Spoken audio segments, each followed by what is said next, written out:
This is NLPS Ed Talks, a podcast brought to you by Nanaimo Ladysmith Public Schools. I'm Dale Burgos, the Executive Director of Communications, and I'll be sharing conversations with students, staff, and friends of the district. We'll learn, we'll laugh, we may cry, but most importantly, we'll share the unique stories of individuals that work and play in our school system. Nanaimo Ladysmith Public Schools is one of many school districts in British Columbia, Canada, and is centrally located in one of the most beautiful places in the world, Vancouver Island. Thanks for joining us.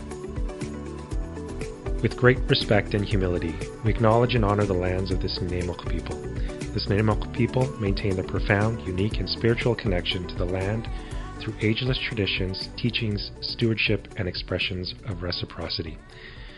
Thanks for joining us for another edition of the NLPS Ed Talks podcast. As always, I'm very excited for every podcast episode that we have. This one, I'm especially grateful to be sitting in this room with these lovely people to be talking to in the next while here. We've got in front of me, of course, is our Superintendent Scott Saywell. Scott, maybe say hello. Good afternoon, Dale. How are you? Good afternoon, yeah, or depending on when you're listening to this, good evening or good morning. And our special guest, I'm very happy to have her sitting here with us in our podcast booth, Chief Administrative Officer for Snuneymuxw First Nation, Joan Brown. Hello. Hi, Dale. Hi.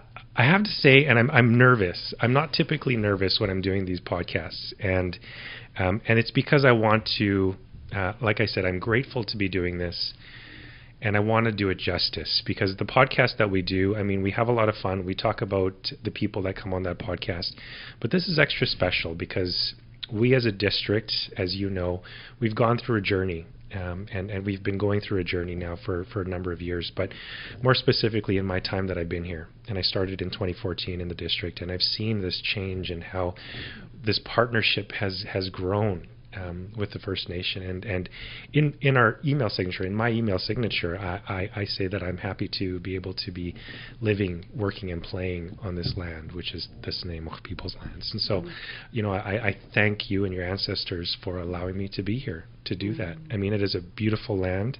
I'm not surprised that this was the land that was chosen many, many generations ago, because it is a beautiful place to live. So thank you for that. Now we're going to get started here. We're you know, obviously with Joan here, we're going to talk a little bit about the partnerships with the district and with the First Nation, but we've got a number of topics that we want to touch on. But as always with any podcast, we want to get to know the guests that we have on here. And so Superintendent Saywell has been here before. We don't need to know about him anymore. We know he likes to play his guitar in the bathroom, because that's where the best acoustics are. That's right. Yeah. Right? That's just... You can bring that up again. Yeah, that's well it. Yeah, it's as long as we don't show pictures, right? I mean, it's fine to talk about it. Now with Auntie Joan here. And I call you Auntie Joan. I should explain this because I've been blessed to have been welcomed to you and to the family. And we asked one day, what do we call you? And you said, call me Auntie. And so ever since then, I've been very fortunate to be able to call you Auntie. And so thank you for that. We have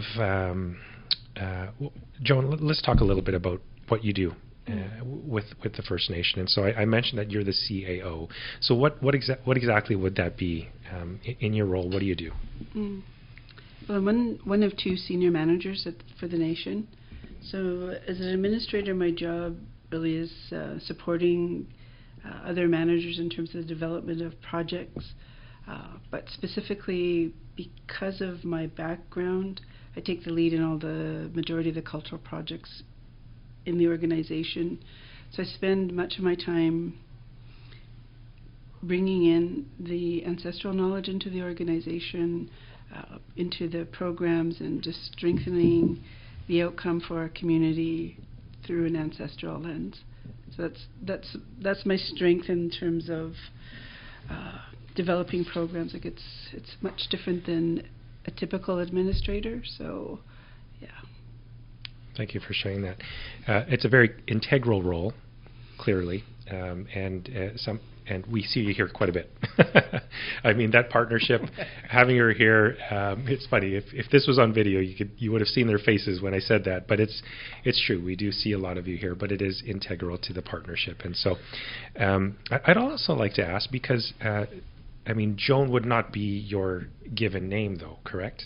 Correct. Right. So, would you be willing to share us your name? Yeah, sure. Qwam. It's my Qwum squish. Thank you. Thank you for sharing that as well.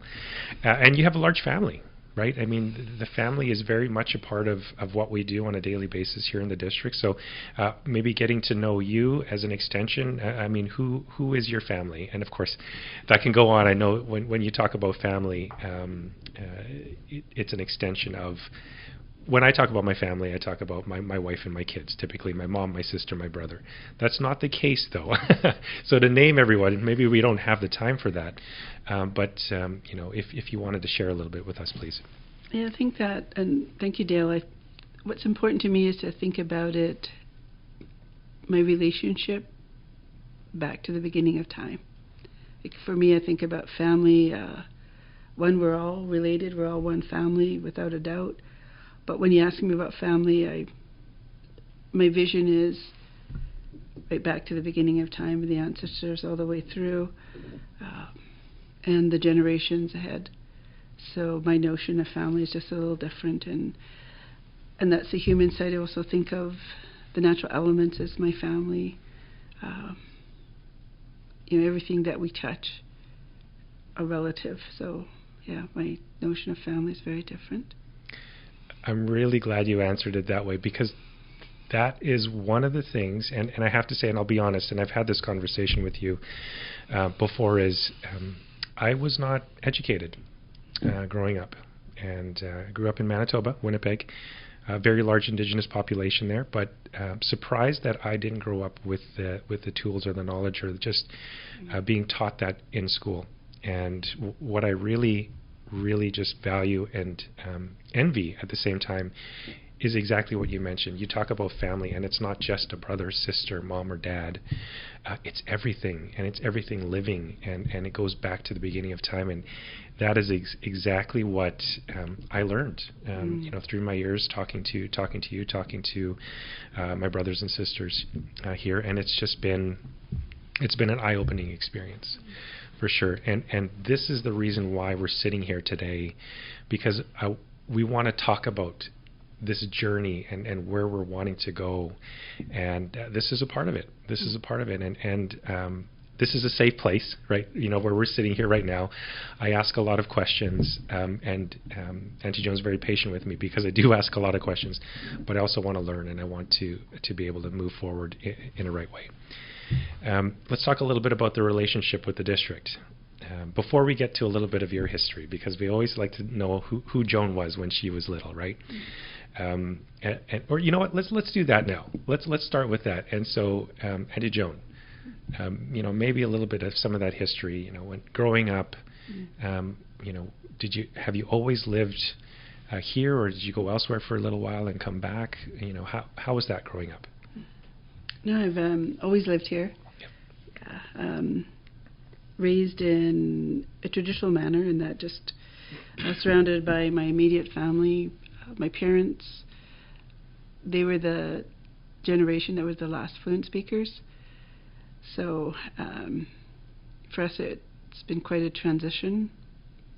My mom was a survivor of residential school.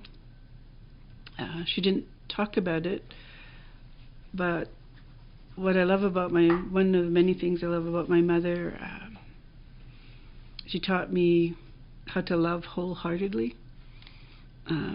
She also taught me to be grateful for another day on Mother Earth.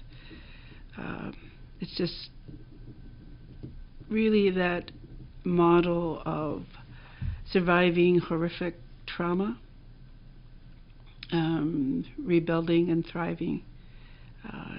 Just profound, and not realizing what they were teaching me, preparing me for this moment of working with other people, but spent much of my time through sports, that kind of discipline, my heart and my mind to just because it's tough out there, right? And so that's how they taught me, but kept me very, very close.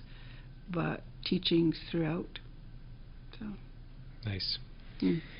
You mentioned some sports. I have to ask now. What sports were that? Fastball, soccer, basketball, paddling. Oh, yes, of course. Of course. Yeah, that's right. Joan was a pretty high-level athlete, for sure. Well, I want to dig into this a little bit more now. So in all those sports that you had mentioned, or were there some more specifically that you had excelled more at and, did a little bit of traveling? I mean... I did a lot of traveling for all those sports. Like, fastball, gosh, we were in Alberta, Ontario, California, Hawaii, Oklahoma, Northwest Territories. We did a lot of traveling. Okay. Basketball, we mainly stayed through Washington State, throughout the province. Soccer, pretty much on the island. Yes. But yeah, fastball and soccer, both high level. Okay. And with which school team was it, or like a recreational team? Not recreational. Like, we played senior B team for fastball, but we played in the senior A league over in Vancouver. Soccer, we're Div 1, and so we played throughout. Yes. Yeah. Excellent. Do you still play a little bit? No. Oh, we were kicking around before we came here. I think maybe we might have to. I want to see this because I'm looking at your forearms there. You've got some structure there. I think Still that's has good. It maybe. We'll see. Yeah, exactly. I love that. Fascinating, and I love to hear a little bit of that history. Do you have a specific sport that you like more than the others? Was there one that just was special to you? I think fastball for sure. Yep. It was just Scott and I were just talking about that, being outdoors in the heat, right? It's just, it was played with some really great girls. Oh, that's fabulous. Yeah. I love that.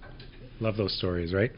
And school-wise, did you come through the district here, or? Yeah, through here. Oh, okay, excellent. And graduated from ND, went to Mount Spina College, Simon Fraser, and UVic. Fabulous. Okay, so let's dig a little bit deeper with Malaspina. So VIU now, of course. What did you take over there? Business administration. Okay. Yep. And then you said Simon Fraser. Political science. Okay. And UVic was Masters in Indigenous Language Revitalization. Fabulous. Love it. That's great. A great history. I love hearing a little bit about where people had come from. That's part of their story, of course, and your story continues on. And we've got Scott here. Everyone heard him there a couple seconds ago. So let's get a little bit. Let's talk a little bit about the relationship now between the school district and with the First Nation. And currently we have there's many things. There's through the partnership, and I'll let Scott and Auntie Joan talk a little bit about that. But things like the strategic plan, the Syeyutsus Learning Framework. Why are those unique? And so, maybe I'll look to Scott now and talk a little bit about where we are as a district and what guides us as a district. Well, thanks, Dale, and pleasure to be here today. A little bit of insight into Joan and my relationship was kind of what you just witnessed. Asking some questions of Joan to get an appreciation for that, what I would call ancestral knowledge. And so Joan's already dropped a couple pearls of wisdom that I dearly appreciate. And one of the things she said was this idea of that we're all related. And as you heard, Joan was a pretty high-level athlete. Well, last year, I think, I invited Joan to come watch my daughter play. I guess it was longer ago than that, wasn't it? On the VIU volleyball team. And with my wife, Kim, and Joan were there watching. And this girl sits in front of us. And Kim says, because she's a very good friend of my daughter's, Kim says, well, yeah, that's one I claim, saying that this is, one of our family. And Joan looked at her, and this is Joan. Joan looked at her and said, I claim all of them. But she meant it. She did. And so I don't know anyone like Joan Brown. Joan Brown has and continues to help our district understand indigenous ways of knowing and being in this world. And Joan and I met, I don't know, maybe 3 years ago now. We embarked on this, what we called a committee at the time, that has since become a family. I should say, before this happened, the last board started as one of their goals in their strategic plan, truth and reconciliation, which really started us on this journey. And then, so through that work, we came up with something with our knowledge keepers, of which Joan is one of them, called the Syeyutsus Framework. So for those who don't know, outside the district, I hope everyone in the district appreciates this, but the Syeyutsus Framework is a framework that overrides everything we do in the district. And Syeyutsus is a Hulkaminam word for walking together, or walking in two worlds. So we're trying to walk alongside our Indigenous relatives in a way that I don't think has been done before. And so you mentioned earlier we see Joan quite a bit. And we do, and I talk to Joan and get her opinion on things very often. And so that's how Joan and I met, through this work with other knowledge keepers.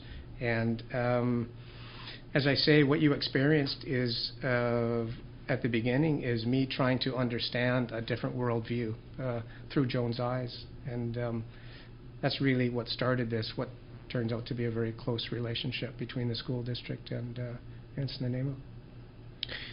And I mean, it's grown. Obviously, it has evolved over the years, and there are so many exciting projects and initiatives that we have coming up here. And so I want to bring up one, Qwum, Stuwixwulh School. Let's talk a little bit about that one. That is a very special partnership, one I've never seen before, and one not seen before in the district. And maybe I'll go back now.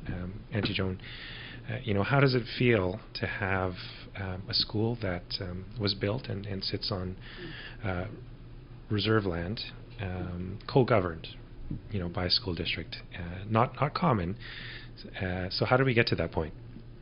Well, it's really interesting when I think about our relationship. I really have to mention that I've been in this business for 40 years as an administrator in different roles, and Scott is the first superintendent that I've ever met, let alone worked with. In my mind, it speaks to a time when people weren't really interested in an ancestral way of knowing, being with each other. So I'm thrilled beyond.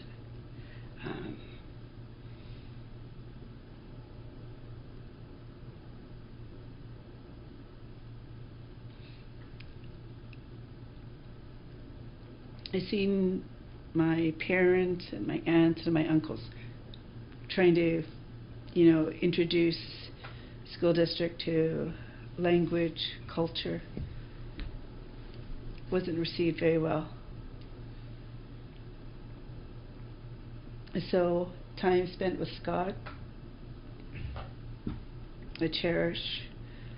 What most people don't realize is that there's a willingness to learn, that our way of knowing and being is a path to a higher level of knowledge, deeper healing, a profound way of being with the land. So when we talk about Qwum, we're overwhelmed. For us, it's really, we think about the school as a modern day portal, the best of both worlds, if you will. What is amazing about Qwum is the land is pristine. It has a high energy, and the children, they are so happy that when we first started, they never wanted to leave the school. When we opened the doors, and that's what we would want for anyone, doesn't matter who you are, where you come from, is that you have a place that you belong, that you're important, your gifts are important. We were just talking to one of the teachers the other day, and I was amazed at, when she was talking about the other staff members, she said, we're all family. These children are my children. And that's the way of the ancestors, that's the way of the land. And so for us, it's not unnatural to think about being in a situation where it's co-governed. It's a really natural way to be, because we love each other, we love our children, and we're here to help. We take away these false boundaries and say, we walk in the door, doesn't matter where we are, and say, how can I help? I'm here to help. So we're doing amazing things in the school, so it's just really new, and it's really hard to get other people to wrap their minds around it, but it's a new model that we're trying to inspire other people to follow. Because we always say that how can we compete with the brilliance of the ancestors, let alone replace the land in terms of its great knowledge, and because it's really bringing the teachings out from that lens. So it's powerful, Dale. It's powerful. And anybody that enters that school, they don't want to leave, because it just has its own energy, it has its own life, its own breath, and we want to recreate that throughout the district. Yes. Thank you for sharing that. I've had the pleasure of being in that school and amongst the trees, and you've got this, it's a beautiful site, the perfect site for the school, and I'm happy to hear the students are doing well. I'd like to now maybe ask Scott about this, because the school system as I knew it growing up, I mean, it's a very colonial way set up now, and Scott, of course, being trained as an educator in that system, how does this, now having this co-governed school, this unique partnership that we have now, and one that you're very much a big part of, how does that make you feel? Oh, makes me feel very proud, Dale. This is an unheard of relationship with a nation and a school district. So to be clear, this is a public school on the nation's land. And so when Joan broached that idea initially, we were working with Joan and the nation to set up this school. And while we were planning, Joan, at one point, I think it was just as simple as this, Joan, she just said, well, why don't we partner here? I said, oh, well, that hasn't been done before. That's interesting. And I think we had already built trust, and we have, and it's not simply between Joan and myself. It's with the nation and the school district. There are so many people in this district, and I'd be remiss if I didn't mention Laura Tate's name, who has been championing Indigenous ways of knowing and learning.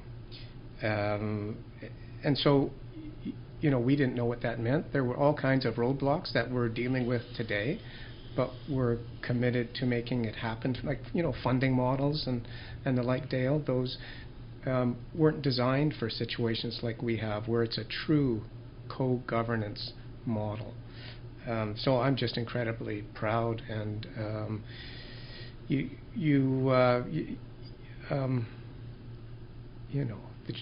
children in that school, as Joan and I, we have our big, hairy, audacious goal, which is that one day the children in that school will speak Ho'okaminam as their first language.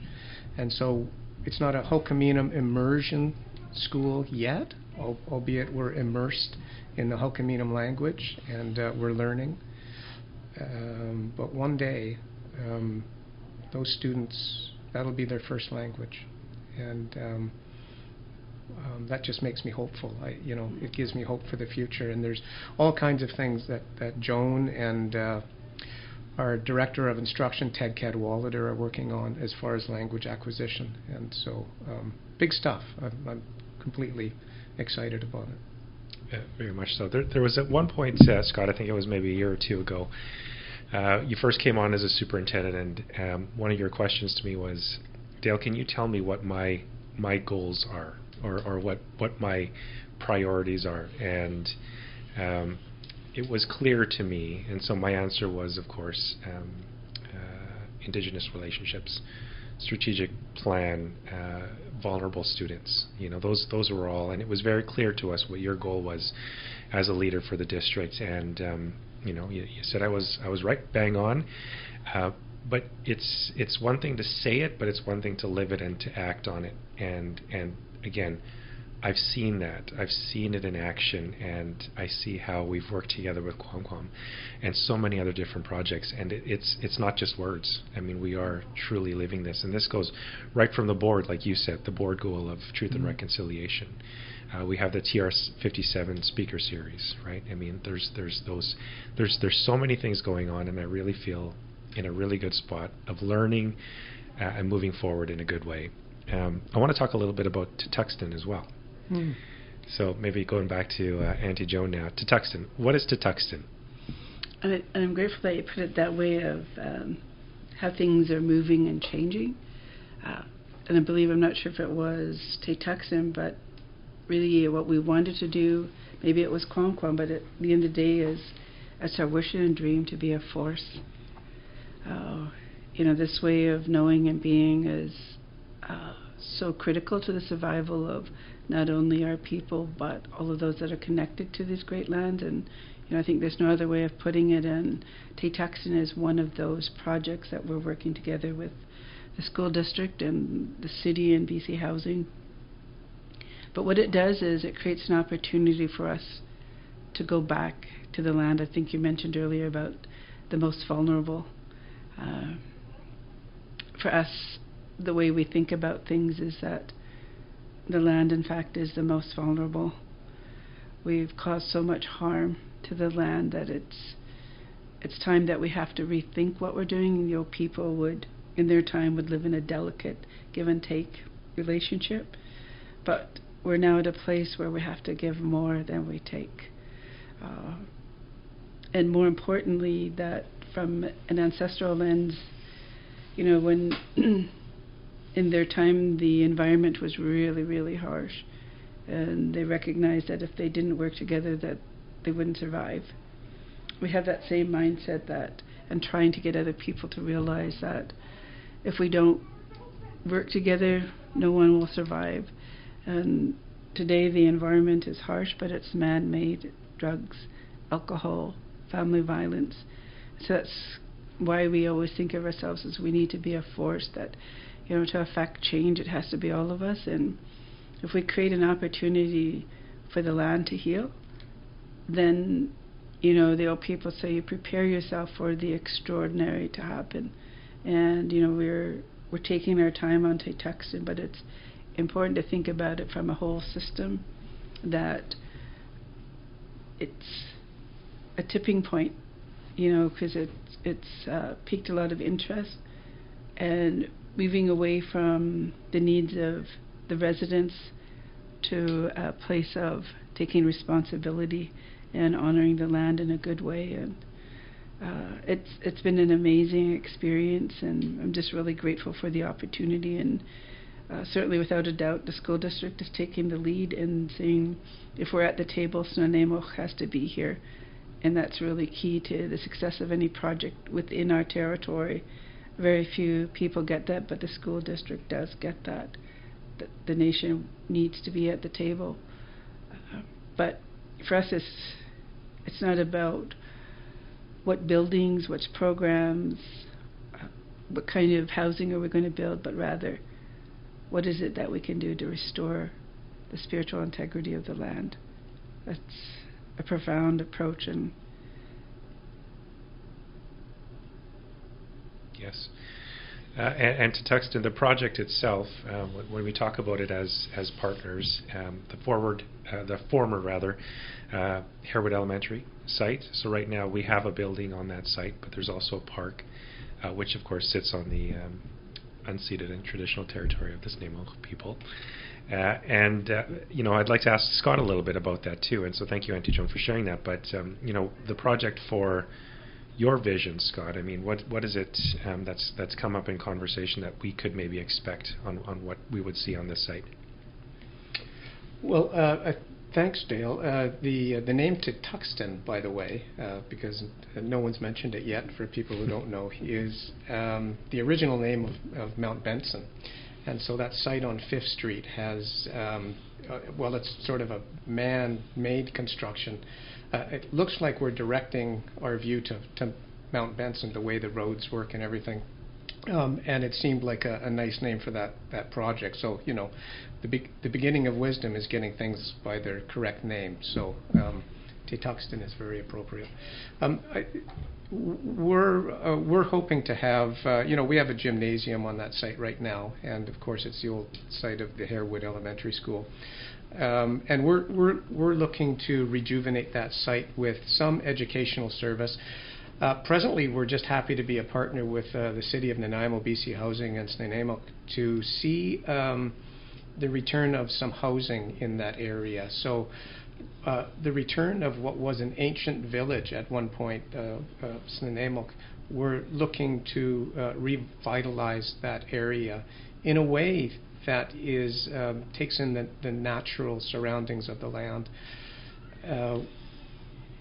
Joan spoke a little bit about,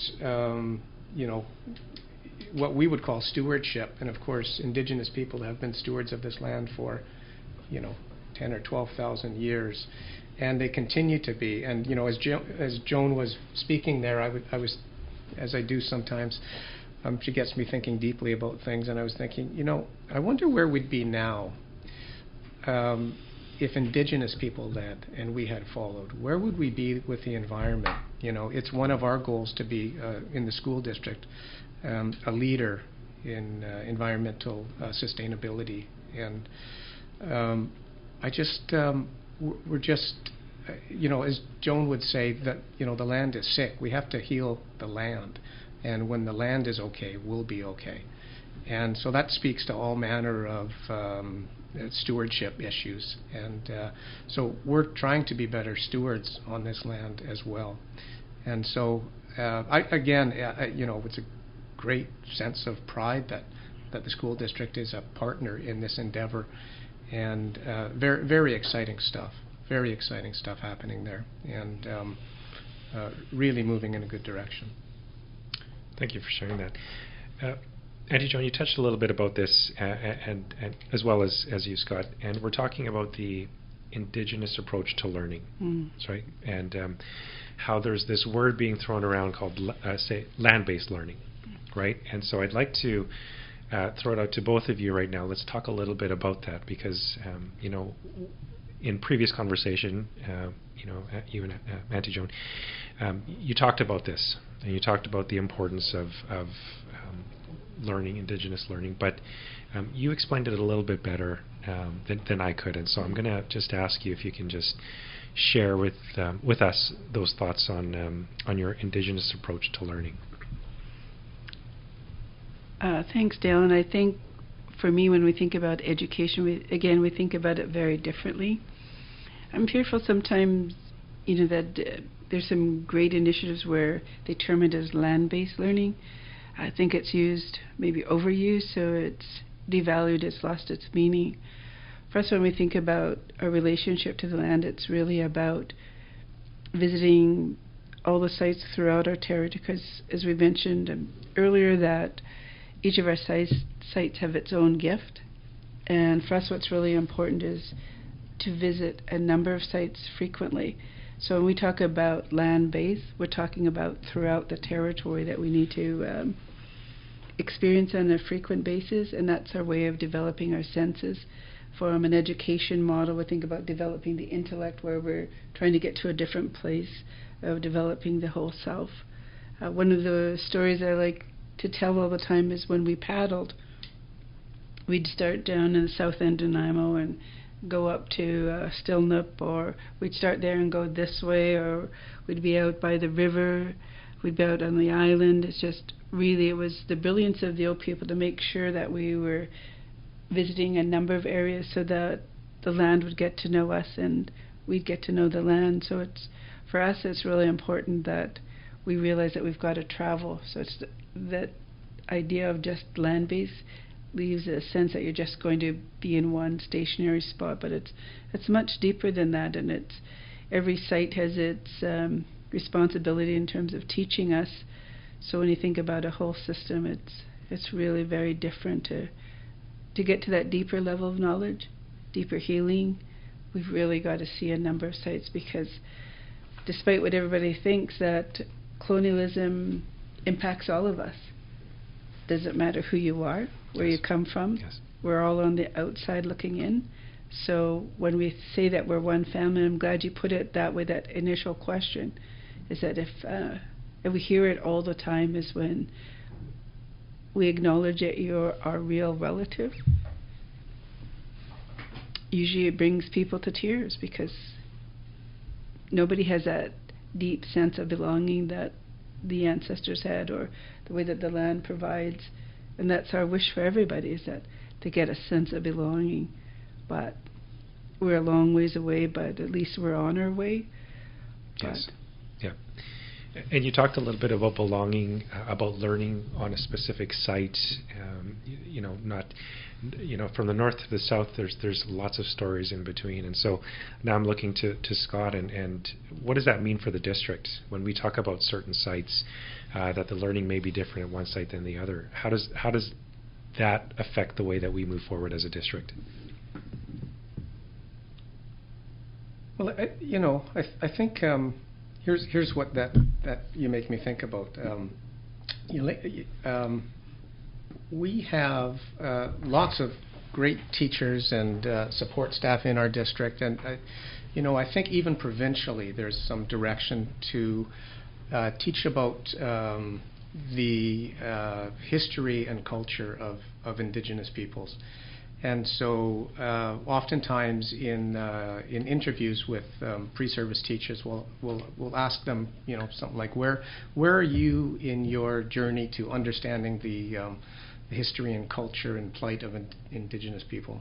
And we'll have a great conversation. And invariably what comes out of that is an apprehension to not offend Indigenous people by what they're doing in the classroom. So they like to know, okay, well, that's great, but how are we going to start?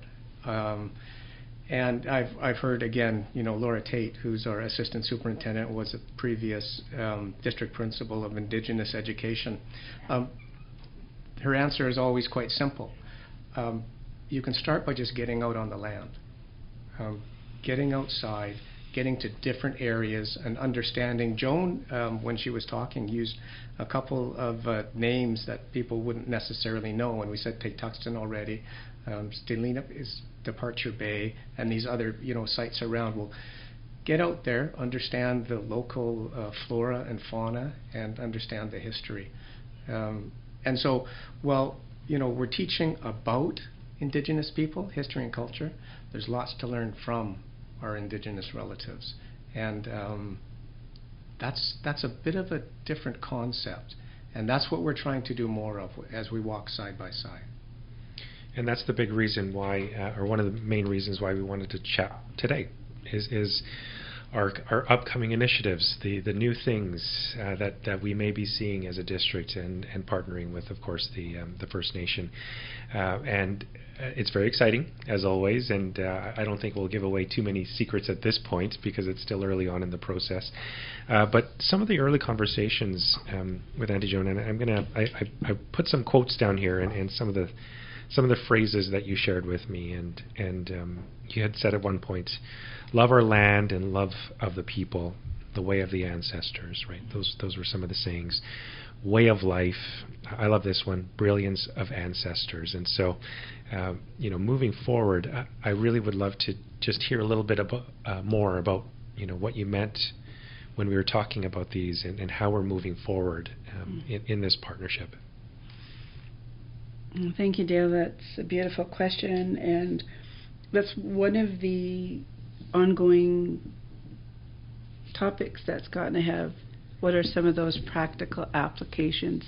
Because we recognize that the ancestors were brilliant, but how do we translate it into something that's really meaningful?